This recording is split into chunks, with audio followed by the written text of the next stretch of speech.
Hello and welcome to Access Sportsnet. Lakers driven by your Southern California Honda dealers. Chris McGee, Derek Fisher, Big Game James Worthy, Mike Bresnahan. Allie's going to join us in a little bit. We have Mike Trudell out in Boston handling the post-game conversations. LeBron returns after missing 8 straight games. The Lakers lose their 3rd straight. They fall to under 500. They are now 8-9. After scoring 38 points in the first quarter, guys, and leading at halftime, the rest of the way, they scored just 23 in the second quarter, 21 in the third, and then just 26 on a late 3 there from Dwight in the fourth. And they give up a season high 130 points, James. It was ugly. Yeah. Yeah, I had a cigar all ready to light up. I had a bet with Cedric Maxwell. He's back there smoking his cigar right now. But yeah, man, this was not a good performance. I mean, the Milwaukee performance, we thought they were moving in the right direction. To come into the Boston and lay an egg like they did tonight was kind of bad. You know, to get beat up like they did by a team that was kind of struggling themselves. But you always know a struggling team is dangerous.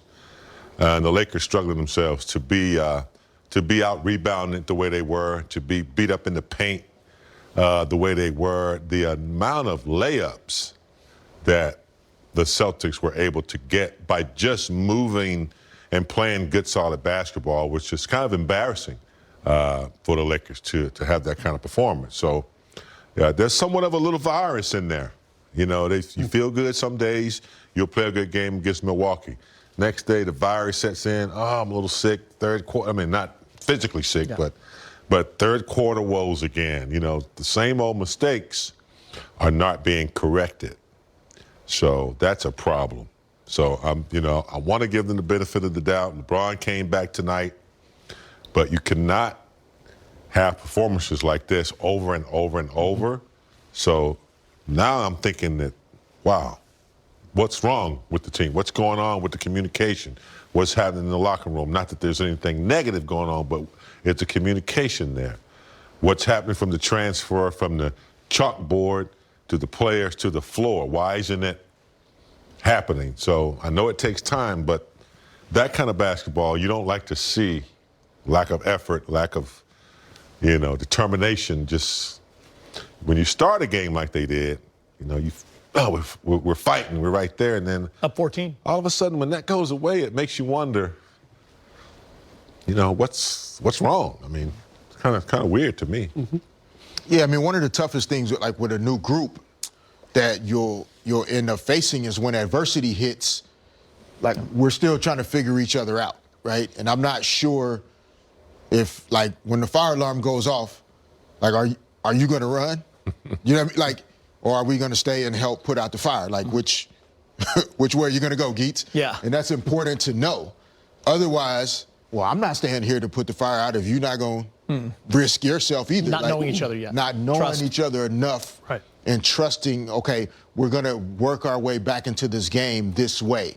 Not me trying to do it, and then I'll try to do my thing. And then, so I think there's a combination of things that are happening. One, I think the smaller lineup is making it more difficult to protect the paint, right? Yeah. 56 points in the paint for the Celtics tonight. 56 to 36. And so, which is, if the smaller lineup was allowing us to be more effective offensively, right, scoring more points, then you'd have to kind of choose, well, which one do we want? But with the smaller lineup and only scoring 102, it's like you're not getting the benefit of the smaller lineup.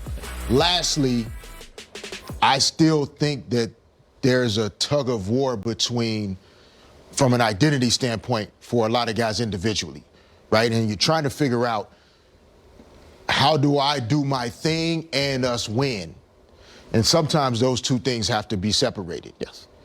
And it's just, do I want to win? Doesn't matter how it looks, doesn't matter what my stat line is, what my minutes are. The amount of energy, intensity, detail, game plan, discipline, communication, like all of those things have to be maximum. Yeah. And you might not like the way the stat sheet looks, but your team wins more than the other team. And it's making that decision that's the only reason I'm out here. There's still a little bit of resistance to that this team has to go through. where they can become more consistent in their performance. It's not about losing. You're going to lose a lot of games in the NBA, but it's how they're losing at times that it just doesn't quite sit as well. They can figure it out. There's time, but you want to see more of the we're in this together feeling. Doesn't quite look that way consistently. To answer your question, I think you already knew the answer. I'm staying right here to fight the fire with you. Okay? He's got the fire extinguisher over there. Okay, staying right here. Yeah, no doubt. To me, the biggest storyline for the whole season, thinking all the way down the road, overarching, the three big guys. How do they coexist with each other? AD, Russ, and LeBron, obviously. And there's going to be some growth there. Tonight, first game back in almost 3 weeks for LeBron. There's another storyline, though, that's catching up quickly to that one. The defense. Guys, coming into tonight, they were 29th out of 30 in points in the paint allowed, okay? Another 130 points given up to another team tonight. Lakers have held one team under 100 the whole year. That was Houston. They are 1-14. So, you kind of throw that game out, right? So this defense has to figure things out because Jason Tatum, he had so many strolls to the basket tonight. It was hard to watch. Just the Celtics' dominance past that first quarter. Now, maybe Kendrick Nunn comes back. In training camp, the Laker coaching staff, they thought this could be our best perimeter defender. So maybe he will help. Trevor Ariza played a lot in that Miami system last year, 28 minutes a game.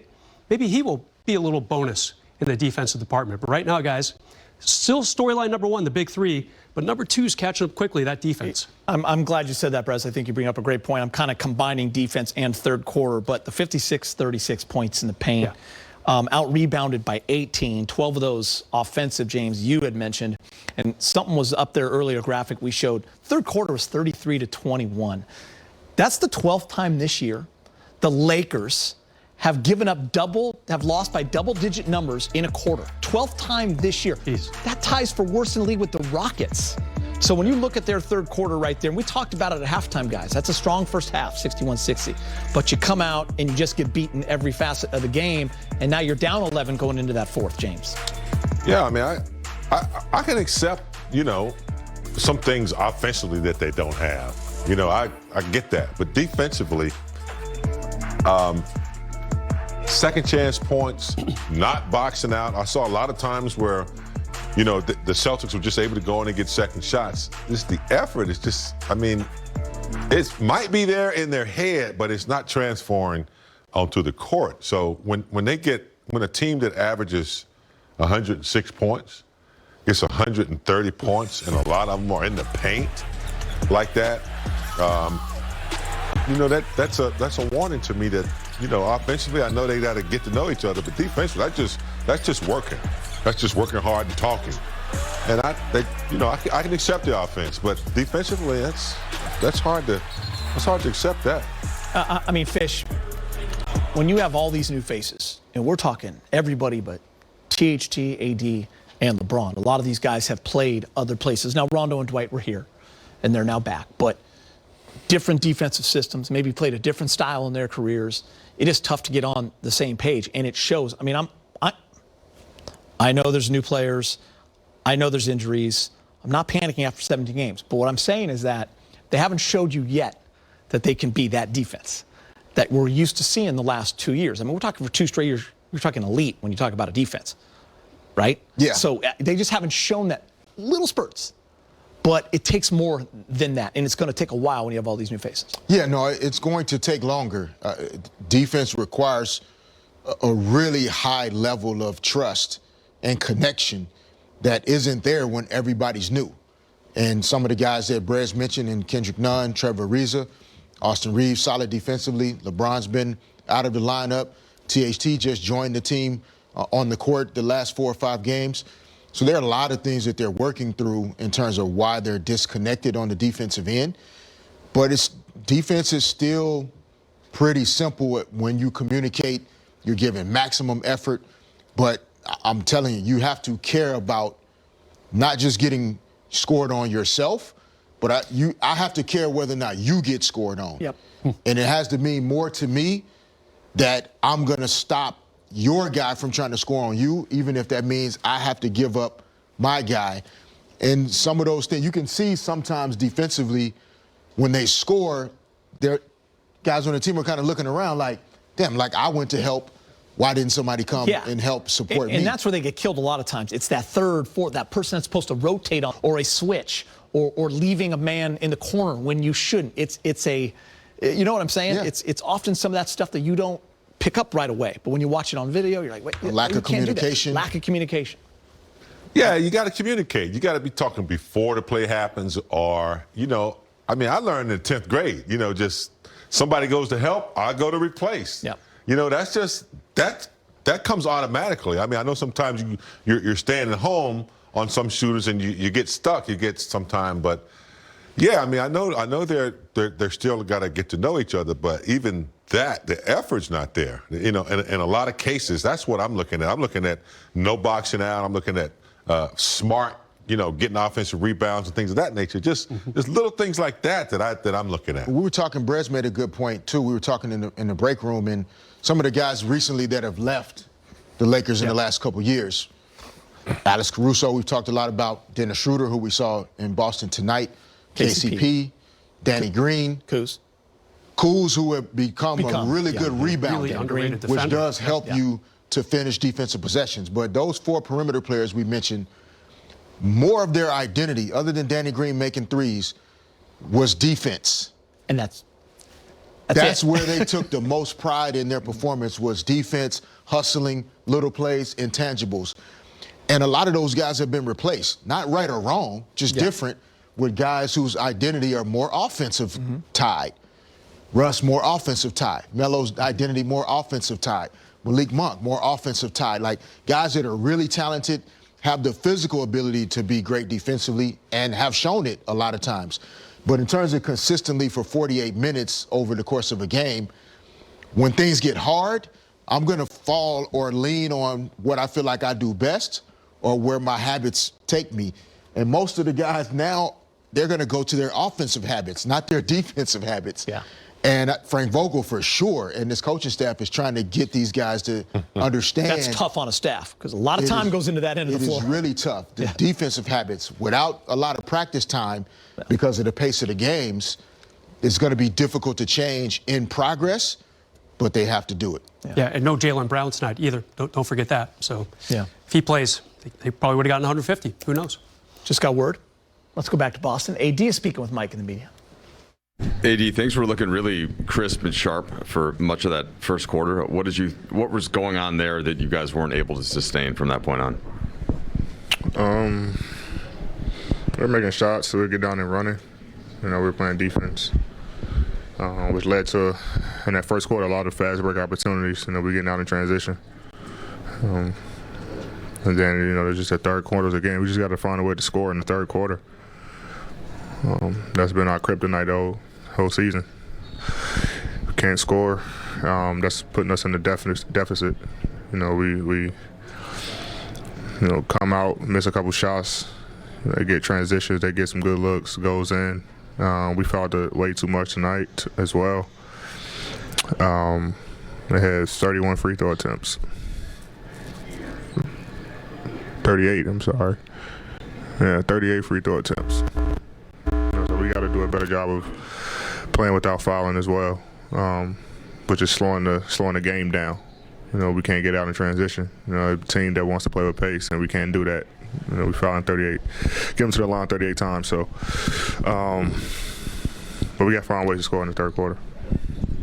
AD, when you guys play with the roster, you starting at the 5 and you get out rebounded by almost 20. What needs to happen that's not happening? Boxing out. That's really it. Just gotta, find bodies. You know, a lot of times we turn and, look for the basketball, and then the perimeter crashers, come in and get the rebounds, and shot go up. We gotta turn around and find bodies and, hit guys and then go pursue the basketball. AD, do you think this team is capable of defending in the style that you guys have sort of started out to play? And if so, is it sort of understanding? Is it effort? What's sort of the missing piece there if this team can play that way? A little bit of both. Effort is number one. Communication, I think, is number two. Just talking. Everybody just doing their job.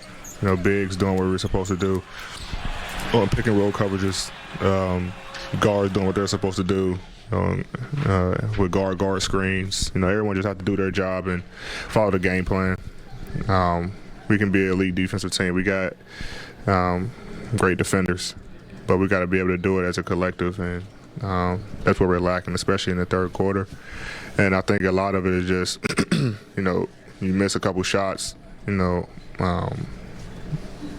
guys get down, and now it kind of affects our defense. When shots go in, obviously defense kind of rises, but when you miss a couple shots, the defense just kind of fades away. And then Jason Tatum got it going,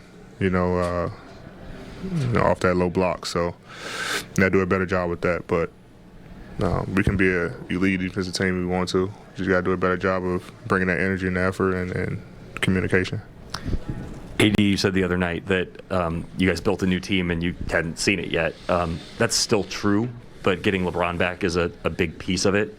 Does it feel different, or does the mentality change a little bit with him back, that you can kind of start building as closer to a whole group where it's maybe at least you're at a foundation here as opposed to the last 8 games when it kind of felt like just trying to figure it out on a night-to-night basis? Yeah, we have our core guys. The foundation is there. But we still have enough, with or without LB, even when he wasn't playing, to win basketball games.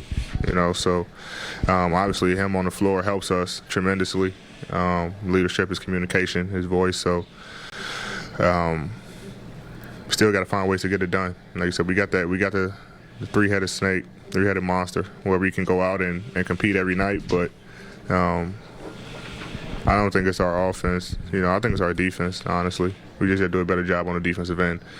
We do that, we get stops. The offense, going to come and you get better rhythm shots and feel like you're in a rhythm, instead of playing out the rim all the time or fouling, and they get a chance to set their defense. So we got to play to our strengths, and our strengths is running in transition and getting good looks, and we can't do that if we continuously fouling.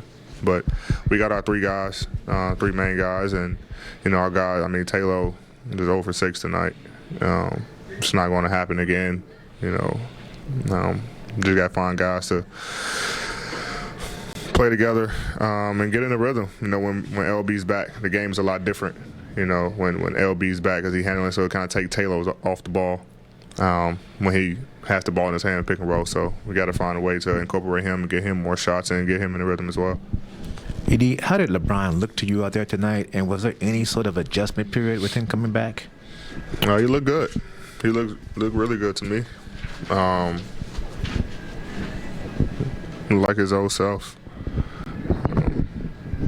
It's always and when you're out 8 games and we're playing a certain way, and then he comes back, there's always an adjustment. No practice time. Like I said, I think the adjustment is trying to figure out what to do with Taylor. But just with everybody, just trying to get back in the rhythm with him now playing, figuring out the starting lineup, all of that. So we'll be fine. We just got to continue to push through. Hopefully we can get guys back sooner than later and look at this roster. But, I think we got more than enough right now, while our guys are getting back to win basketball games. And, we got 3 games left on this road trip.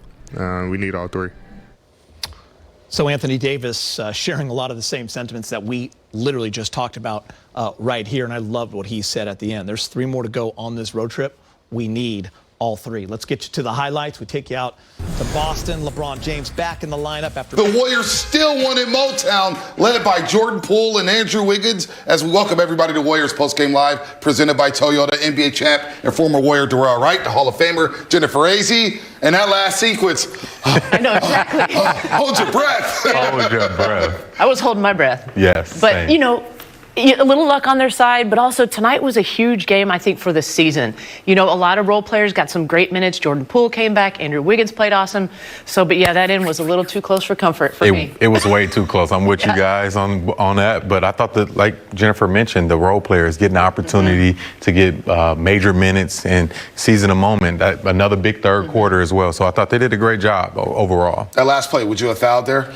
Not that team right there, I wouldn't have fouled, to be honest with you, but I am one of those guys that likes to foul up 3, but I thought they did a good job with just locking in. Yeah, Jeremy Grant got a great look there. Goes Frank Jackson in and out there at the end there. There's an interesting sequence, though, but the Warriors survived there. And a lot of great experience for a guy like Jordan Poole, who without Stephen Curry and Draymond Green led the show today, had 22 first-half points. Jordan, good evening. Bonte Hill, Darrell Wright, and Jennifer Azzi. And let's just start off by asking you this.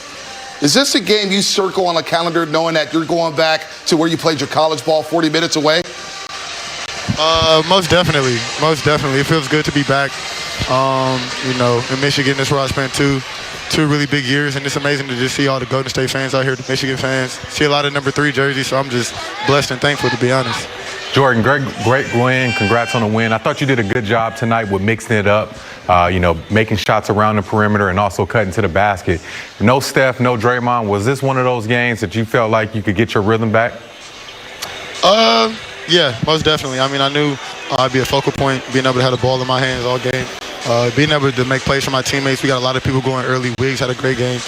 GP stepped up. Loon was huge on the board. So just being able to be aggressive. Coach told me that he knew, Steph and Draymond were going to be out, and we needed a primary ball handler, and they were going to play through me and Wiggs, and just come out and was ready to have a big night. Hey, Jordan, this is Jennifer. Great game, great win. Andrew Wiggins has been playing great. Is there something you guys have been talking about in the locker room? I mean, great game for both of you tonight. Yeah, Wiggs is the big bro. We just try to consistently tell him to be aggressive 24/7. He's a great player, phenomenal player, man. He's so big to our team, so crucial, and he showed that tonight. So being able just to have him on our team and find ways to get him going early is definitely huge. Great. Jordan, obviously Steph Curry, Draymond, and Iguodala, Klay Thompson, they've been part of the championship teams. You haven't tasted that yet. What have the veterans done for you to help guide you, not only offensively, but defensively as well? Just teaching me stuff that we need for the playoffs as opposed for, game 14 or game 15. Coach just told me last game that he isn't coaching me for now. He's coaching me for when the playoff comes and when the finals come. So I think we all got a pretty clear view of what we want to do and what we need to do to get there. And credit to the coaching staff and, the vets and the other players who are continuing to teach me and just finding ways to coach me. And we got to find a way to get this going. And how big was this win for the guys coming off the bench, getting extended minutes and being able to go out there and play a lot of minutes tonight and contribute big time? How big was that? It's huge. It's huge, especially coming off a big win that the bench had last night. Being able just to pull out that win that we had and being able to come and cap off our road trip, and be the really solid team, physical team. And it's good to be able to go back, and we got a game in 2 days. Well, season high for you. Have a safe trip back to the Bay Area. We can't wait to see you guys Sunday against the Toronto Raptors. Heck of a start for you guys, 13-2 to start the season. Jordan, go ice up, and we'll see you back in the Bay. Yes, sir. Appreciate it.